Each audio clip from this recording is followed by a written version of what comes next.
1,000 watts motor na rin to. Kaya smooth yung takbo niya. 34 kilometers per hour naman yung max speed niya. Tapos, disc brake na rin siya. Plus, 300 kg capacity. Kaya pwede yung pang-family yung pang-negosyo. Ayos yun ah.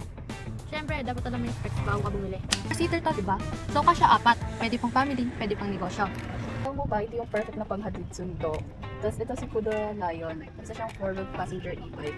So si Lion, electric bike siya. So wala siyang gas, super tipid niya pa. Tapos alam mo ba, 8 hours yung charging time. Tapos pwede siyang umabot ng 50 kilometers in range.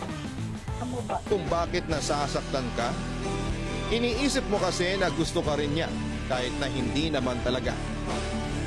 Ikaw lang ang umaasa at nasasaktan sa pagpupumilit sa sarili mo na mahalin ka din niya kahit na wala ka naman talaga pag-asa.